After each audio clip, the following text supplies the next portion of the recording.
That is a very good question, and when I was a young person, very few people went to university. They went there free, and it was from a very small minority. The rest of them, like me, went and got a job. There were lots of jobs around then, lots of factory jobs, unskilled jobs and so on. And so from that point of view it was easy. But it didn't make us high earners. People who go to university, I think it's fairly well proven now, are much more likely to be better earners than those that don't. It doesn't mean to say that if you don't go to uni, because I didn't go to university, I'm a leader of council. I come from a council house background. And I'm very proud of that. I'm working class to my fingertips, and I'm not ashamed of that at all. And you can do lots of useful things in your life, even if you don't get a university degree. But it's better to get one. And I would urge all young people, no matter what the job market is out there, or the kind of expenses incurred, I can only urge you all to do it. It opens your mind. It teaches you discipline. You have access to things that you might not have if you're not there at home. It's an eye opener, and it takes you away from the home. You're usually in another place, another city even, and university life is good fun. It's good fun. You ask any student if it's good at university, it's good. Let me just ask quickly, how many of you are considering or are at university or would like to go to university? So you've got a few there. Yes, good. Excellent. Tell me, does the concern about the debt incurred, does that worry you? Yeah, a lot. Is that a big thing that will stop you even from considering it? So there's something, Anne, you see, because I went to university, I had about 15 grand debt came out with, and you know they start taking that, you've got no say in it. Yes. What can we do to encourage them then? Because we don't want to lose them. No, we don't want to lose them from going there. What can you say to keep them on course, considering higher education like this?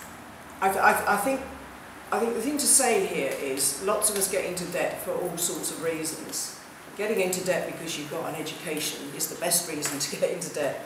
Lots of people get into debt because nobody cares about what you spend your money on in the rest of the time, and lots of people overspend. And nobody worries about that as a rule. You don't have to pay it back if you're not earning. And I would say that, certainly for my own kids who also didn't go to university, getting them trained was something I had to do. My son's an electrician and heating and ventilation, and he's a high earner. So just because you don't go to university doesn't mean to say you can't earn. He's got his own house, he's very comfortable. He's got a Harley Davidson, and they're not cheap, are they? I think he's having a midlife crisis, mind you, otherwise he wouldn't go. He's got a Harley Davidson. I've been down to the Ace Cafe on the back of that. And I've got pictures to prove it. Well, I think we had to pay for that ourselves. So there is, whether it should go to the student, I mean, there's a balance to be struck between how much education costs and how much money there is in the tax system to pay for everything we want to do. And I'm afraid I'm not an expert on that. I do feel sorry for young people who look at that debt looming ahead of them as though it's insurmountable. I don't think it's insurmountable because I think lots of people do that as a pastime and get into that sort of debt. So I think we can get out of it. Come to you just one sec. I know, I don't know if you guys have seen in the news or over the last few months, it has been said that people are not going to university not just because of the debt, but because you're not guaranteed a job. You know, it's not changing anything. I mean, you need to go and get a master's to even compete, and a PhD. So, is it worth it? Because you know we can start losing people, not just in Brent. People of young ages that are considering it all across the country could look at it this way, coupled with the debt, economic issues and concerns, and just say no. So I can see that would be a conclusion that some young people might come to, and they might go and often do something else. But I still say, if you do that, if you do go and do something else first, do a bit of travelling, do whatever, come back and do a degree, because it's the best thing you can do in terms of opening your mind to the way things can work, etc.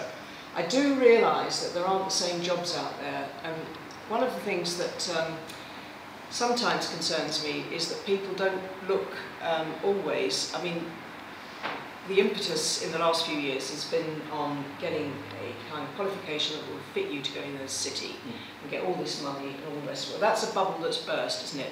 perhaps people would turn away from that. Why not go into local government? Why not get planning qualifications? It's a very well-paid job. Why not local government, right? Yes. Why not become a lawyer in local government? We need social services lawyers. We need housing lawyers. We need procurement and contract lawyers. We need all that expertise. It's a well-paid job. And if you get to chief executive, that's a very well-paid job. We know. Right? Better paid than I have ever been in the whole of my life. But there are lots of worthwhile jobs out there, and I think we just have to just look at them. I mean, the economy will turn round. There will be an expansion.